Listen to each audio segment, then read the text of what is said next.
Friends, मैं नितिन स्वागत करता हूं आपका स्टडी पॉइंट लर्निंग पर। तो दोस्तों, अब हम लोग बात करने जा रहे हैं BCom first semester business organisation का फर्स्ट चैप्टर, जिसकी पहले 3 क्लासेस हो चुकी हैं और लास्ट क्लास में हम लोगों ने कॉन्सेप्ट नंबर 3 स्टार्ट किया था, ये रहा, जिसमें हम लोगों ने बिजनेस के जो कंपोनेंट हैं उनको देखा था, इंडस्ट्री को समझा था, इंडस्ट्री के जो कैटेगरीज हैं वो कौन कौन सी हैं, एक्सट्रैक्टिव, जेनेटिक, कंस्ट्रक्शन और मैन्युफैक्चरिंग। फिर हम लोगों ने मैन्युफैक्चरिंग इंडस्ट्री को कितने पार्ट में डिवाइड करते हैं, बाय नेचर, एनालिटिकल, सिंथेटिक और प्रोसेसिंग एंड असेंबलिंग। अब हम लोग चलते हैं आज की क्लास पे। आज की क्लास में हम लोगों का कॉन्सेप्ट है concept number 3C, what is commerce. एक मिनट में जूम इन कर लेता हूं।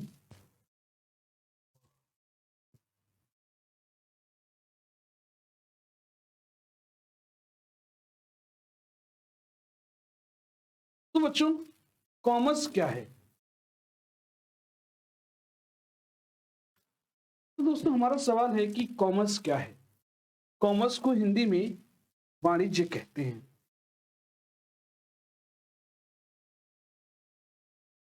जब 9th में थे तो कॉमर्स साइड, हाई स्कूल में कॉमर्स साइड, इंटर में आया कॉमर्स साइड, और फिर जब बीकॉम में आए तो उसमें भी बैचलर ऑफ कॉमर्स। कभी सोचा है बच्चों ये कॉमर्स का क्या मतलब होता है? नहीं सर, हमने तो कभी नहीं सोचा। चलिए हम बताते हैं क्या है commerce. Commerce is concern with the buying and selling of goods and services, the exchange of commodities यानी वस्तुएं, and distribution of finished goods. Distribution means Hindi में बोलते हैं वितरण, commodities वस्तुएं। कॉमर्स में हम उन सब चीजों को शामिल करते हैं जिसमें किसी प्रोडक्ट को बेचा जाता हो, खरीदा जाता हो, बदला जाता हो या बांटा जाता हो। इंडस्ट्री में हम लोग उन एक्टिविटीज को शामिल करते थे जिसमें हम लोग प्रोडक्ट को मैन्युफैक्चर करते थे, बनाते थे। यहां पर आप कोई प्रोडक्ट नहीं बना रहे हो, आप क्या कर रहे हो? प्रोडक्ट को सेल कर रहे हो, परचेज कर रहे हो, डिस्ट्रीब्यूट कर रहे हो या फिर एक्सचेंज कर रहे हो। बात समझ में आ गई? समझ में आया। चलो सेकंड पॉइंट देखते हैं। चलिए अब दूसरा पॉइंट देखते हैं। It bridge the gap between producer and consumer. यह एक पुल का काम करता है। इसके किसके बीच? प्रोडक्ट बनाने वाला यानी प्रोड्यूसर या मैन्युफैक्चरर, और कौन? और कंज्यूमर बेटा, जो उस प्रोडक्ट का यूज करता है। अच्छा सर, हाँ बच्चों, इन दोनों को जो मिलाने का काम करता है कौन करता है? कॉमर्स। कॉमर्स में क्या क्या, कैसे इन लोगों को मिलाया जाता है? प्रोडक्ट को बाई करना, सेल करना, डिस्ट्रीब्यूट करना, एक्सचेंज करना। बात समझ में आ गई? मतलब ये कॉमर्स एक पुल है जो प्रोड्यूसर और कंज्यूमर को जोड़ता है। अच्छा sir, in short, commerce imply the exchange of goods and services between members of business world. ये बिजनेस, इस जो बिजनेस का वर्ड होता है, बिजनेस की दुनिया में उसके मेंबर्स को जोड़ता है। कैसे जोड़ता है? गुड्स एंड सर्विसेज को एक्सचेंज करके। हाँ सर, अब कुछ कुछ बात समझ में आई। तो सर कॉमर्स को कितने पार्ट में डिवाइड करते हैं, इसके एलिमेंट्स क्या क्या हैं? बच्चों मैंने लास्ट क्लास में बताया था, कॉमर्स में दो एलिमेंट हैं। फर्स्ट है ट्रेड और सेकंड है हमारा auxiliaries to trade. Auxiliaries means सहायक, हेल्पर। अच्छा सर, चलिए सर पहले ट्रेड के बारे में बताइए। तो बच्चों ट्रेड क्या है? Trade is that branch of commerce. Trade क्या है? कॉमर्स की एक ब्रांच है। Which concern, which is concern with the sale, transfer और exchange of goods and services. तो यही तो कॉमर्स में डेफिनेशन बताई थी बच्चों। तो जरा, जब आप गुड्स एंड सर्विसेज को सेल करते हो, ट्रांसफर करते हो, एक्सचेंज करते हो, तो वो आपका ट्रेड है। यहां पर डिस्ट्रीब्यूशन शामिल नहीं है। तो ये हमारा क्या हो गया? ट्रेड। सर मतलब ये ट्रेड को हिंदी में पहले तो बोलते हैं व्यापार।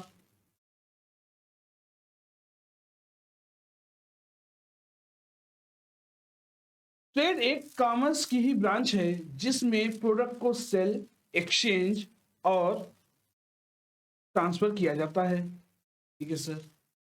ट्रेड को टू पार्ट में डिवाइड करते हैं। एक होता है होम ट्रेड और सेकंड होता है, दूसरा होता है फॉरेन ट्रेड। सही है। होम ट्रेड क्या होता है? बच्चों जब एक कंट्री के अंदर, एक कंट्री की बाउंड्रीज के अंदर आप सेल, परचेज, एक्सचेंज करते हो, तो वो क्या होगा? Home trade. इसको डोमेस्टिक ट्रेड भी बोलते हैं। अच्छा सर।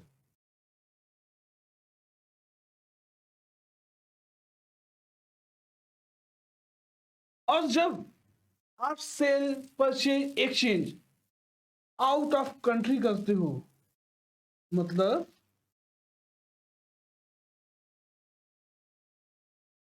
इस कंट्री, अपनी कंट्री की बाउंड्रीज के बाहर, बियॉन्ड, तो वो क्या होगा? Foreign trade.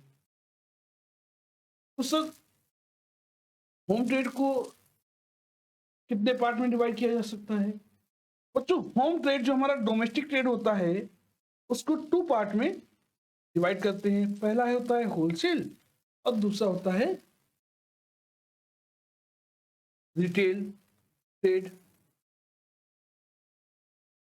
अच्छा सर। तो सर होलसेल ट्रेड क्या होता है?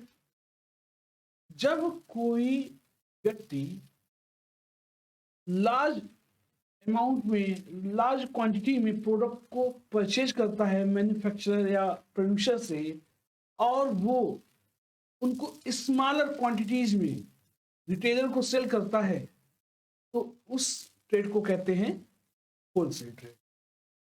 और जब रिटेलर उस परचेज किए गए प्रोडक्ट को, गुड्स को या सर्विसेज को अल्टीमेट या फाइनली जो हमारा कंज्यूमर होता है उसको सेल करता है, तो उसको कहते हैं रिटेल ट्रेड। इसको फुटकर भी बोल सकते हैं, फुटकर। और इसको हम लोग थोक भी बोल सकते हैं। तो सर फॉरेन ट्रेड के कितने पार्ट होते हैं? बच्चों फॉरेन ट्रेड को तीन कैटेगरीज में डिवाइड किया गया है। पहला इंपोर्ट,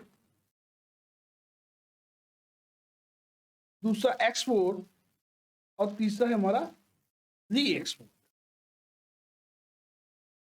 बच्चों जब आप किसी अन्य कंट्री से, किसी अदर कंट्री से कोई गुड्स या सर्विसेज को परचेज करते हो, अपने कंट्री में लाते हो, तो वो होता है इम्पोर्ट। जब आप किसी प्रोडक्ट को अदर कंट्री में सेल करते हो, तो वो होता है एक्सपोर्ट।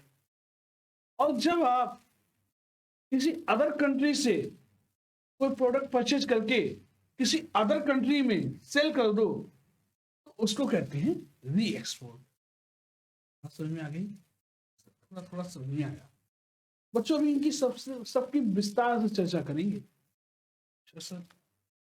अब सर, ऑक्सिलरी टू ट्रेड क्या है? बच्चों ये ट्रेड करने में, आप ये ट्रेड देख रहे हो, home trade, foreign trade, whole trade, retail, import, export, re export, इन सब चीजों को करने में हमको बहुत से हेल्पर्स की जरूरत होती है। यही हमारे होते हैं ऑक्सिलरीज टू ट्रेड, यानी हमारे ट्रेड में सहायता करने वाले, मदद करने वाले। सर कैसे मदद करते हैं? बच्चों बैंकिंग, ये कोई अपना प्रोडक्ट नहीं सेल कर रही, पर आपको गुड्स को परचेज करने के लिए फाइनेंस प्रोवाइड करा रही है। आप अपना प्रोडक्ट सेल करो और उसका पेमेंट एक सिक्योर वे से रिसीव कर सको, ये फैसिलिटी बैंक प्रोवाइड करा रहा है। तो ये क्या कर रहे हैं? आपके ट्रेड में हेल्प कर रहे हैं। ट्रांसपोर्ट, आप अगर प्रोडक्ट को सेल करोगे या परचेज करोगे, तो कहीं ना कहीं से आप उसको मंगाओगे और कहीं ना कहीं उसको भेजोगे। तो बिना ट्रांसपोर्ट के क्या कर सकते हो? नहीं सर। तो जो ट्रांसपोर्ट के बिजनेस हैं, वो आपकी क्या करते हैं? ट्रेड करने में हेल्प करते हैं। तो थर्ड है हमारा इंश्योरेंस। हाँ सर, इंश्योरेंस। सर इंश्योरेंस क्या करते हैं? बच्चों आपका जो प्रोडक्ट है, अगर आपने कहीं सेल किया या परचेज किया, वो ऑन रिस्क है, कहीं खराब ना हो जाए, कहीं चोरी ना हो जाए। तो इस रिस्क को कम करने के लिए इंश्योरेंस आपकी हेल्प करता है। नेक्स्ट है वेयर हाउसिंग।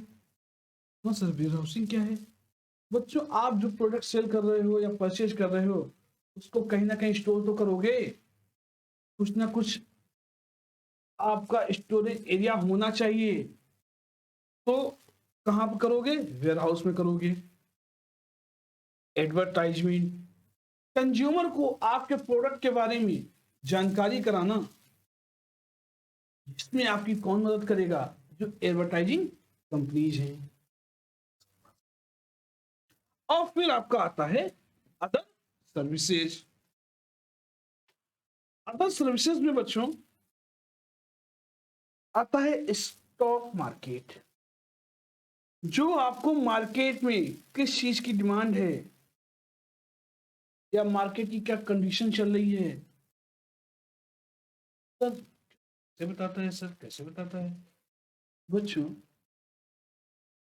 आपकी सिक्योरिटीज की क्या वैल्यू है, आप कहां पे इन्वेस्ट करो, ये सब कहां से पता चलेगा? स्टॉक मार्केट से। समझ में आया? क्या समझ में आया? कॉमर्स के दो एलिमेंट है, पहला ट्रेड और दूसरा ऑक्सिलरीज टू ट्रेड। ट्रेड किसी प्रोडक्ट को सेल करना है, एक्सचेंज करना है, ट्रांसफर करना है। और ऑक्सिलरीज टू ट्रेड, इन सब कामों में ट्रेड की मदद करने वाले लोगों को ऑक्सिलरीज टू ट्रेड कहते हैं। ट्रेड टू टाइप्स के होते हैं, एक होता है होम या डोमेस्टिक ट्रेड, और सेकंड होता है फॉरेन ट्रेड। होम ट्रेड को टू टाइप में डिवाइड किया गया है, wholesale trade and retail trade. Foreign trade को तीन पार्ट में डिवाइड किया गया है, इंपोर्ट, एक्सपोर्ट, री एक्सपोर्ट।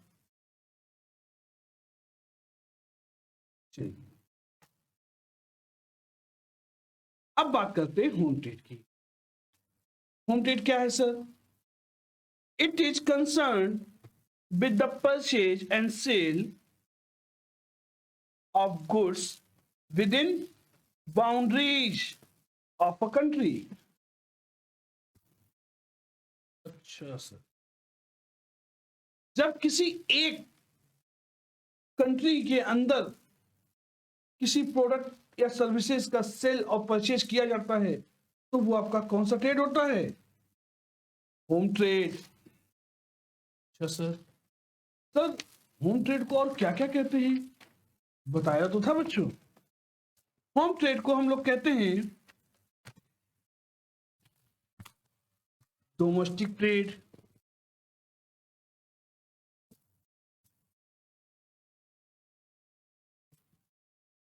अच्छा सर। सर होम ट्रेड को कितने पार्ट में डिवाइड किया गया है बच्चों? होम ट्रेड को 2 पार्ट में डिवाइड किया गया है, अभी बताया था। Wholesale and retail. होलसेल क्या है? The wholesaler purchase goods in a large quantity from the producer and sell smaller quantities to retailer। तो रिटेलर किसे कहते हैं?